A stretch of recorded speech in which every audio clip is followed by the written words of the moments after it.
Are you lacking catalyst on your guns? Or you just want to abuse auto aim in this game? This might be the video for you.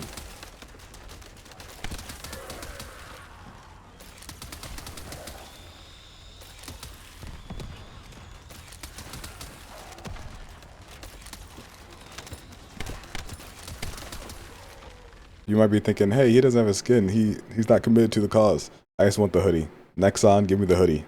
I know it's coming. Give it to me now. Okay, so the premise of this build is all going to be using Cryo Rounds. So we have a very low cooldown and a very low MP cost. It's chill dimension, so that's what you're going to be boosting the whole time. Another thing is Cryo is chill dimension. If you look at the bottom of our description here, it's targets with Cryo Stacks receive additional damage and lose 1 stack when hit by Hailey's firearm attacks. And this hits 9 times. So I'll show you a demonstration. Shoot, it's 154 damage, 154k damage. And then once we have a stack on, you see now there's a chill effect here. It's hitting for half of the damage that you have, and with chill and dimension, it doesn't get amplified or anything. That's just what it is. Okay, so we're talking about Cold Fury now. This is where we get most of our damage because critical hit damage is insane. We're gonna get 100% crit rate by stacking it up to 16. Without frontline, you're getting about 96.8%. So you could technically take this off and not get 100% crit rate and have to be in shield or MP collector for more sustainability. And at 16 stacks, we get a 20% skill and firearm critical hit damage increase. I'm more highlighting our first skill, so I'm kind of ignoring the firearm critical rate and the penetration that you can get from this, even though there's literal builds built around this. So I thought I found a movement tech that would help us move around a little bit faster with the movement speed being reduced. But as you can see, stack reduction when using movement skills gives you -3 stacks. And rolling and grappling counts. I'm still going to show you guys a roll that I'd use to move around the map.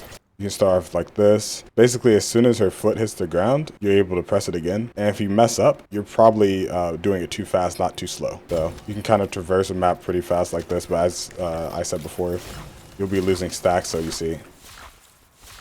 It's not nearly as effective as I thought it was. But at least you don't have to cast it again. And the skill cost kind of keeps it down, so it's kind of okay. Okay, now for the last module that we didn't really talk about using. We're using a dimension skill. Our first skill is dimension.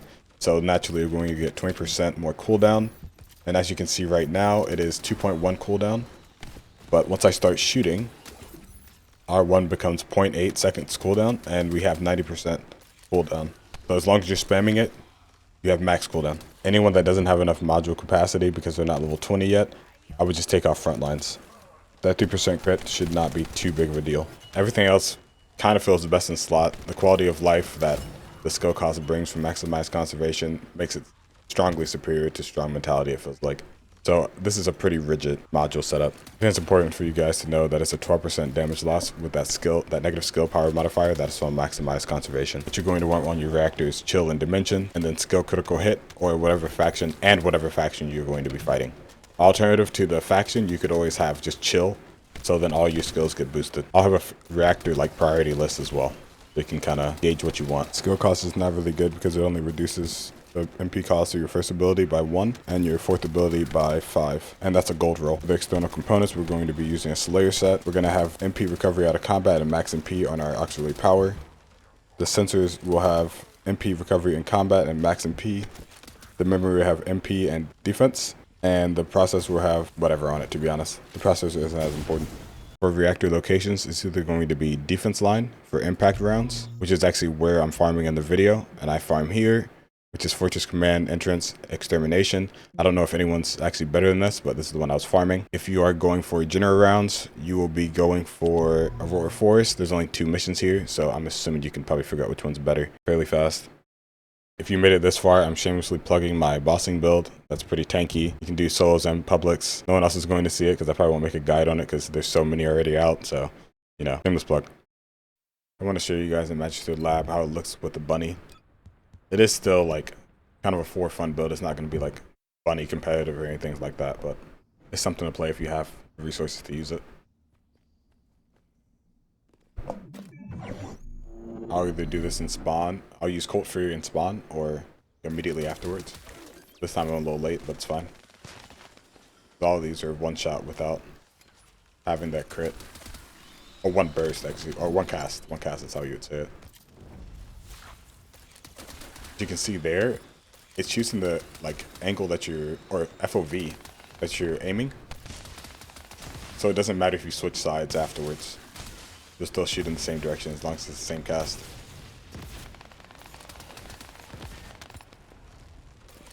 You see my range is actually like fairly long. Definitely longer than bunnies. I'm assuming they have full range on their builds. I'm not sure. It's incredibly far. It definitely like helps them a little bit. They don't have to go like super deep. Rolling. Here's where we would use our second ability if they were actually gathered and a bunny wasn't killing them all, but we don't have to.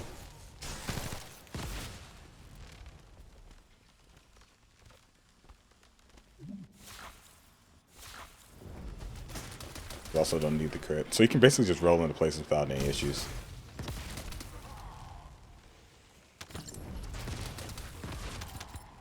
How it's built up, you're one-shotting everything.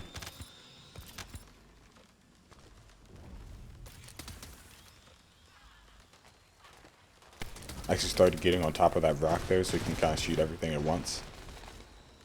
Oh, okay, this is after I did that. Okay, good to know. So you can shoot every angle in this little cave. You don't have to move at all.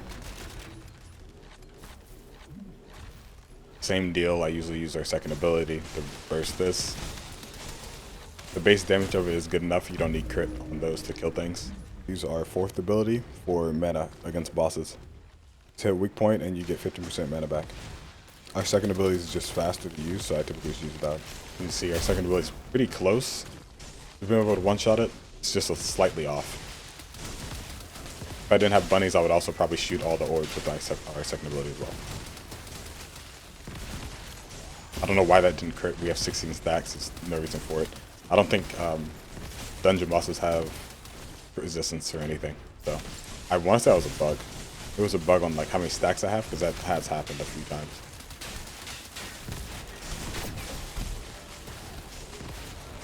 As you can see, yeah, it's like slightly off in damage. We won't one-shot anymore with this build. You'll be able to just kill small mobs more easily. I think I want to show you guys a bunny run or a Magister Lab run without bunny as well, just so you can see the difference, and I won't talk over it this time. But the guide's basically over, so thanks for watching. Look.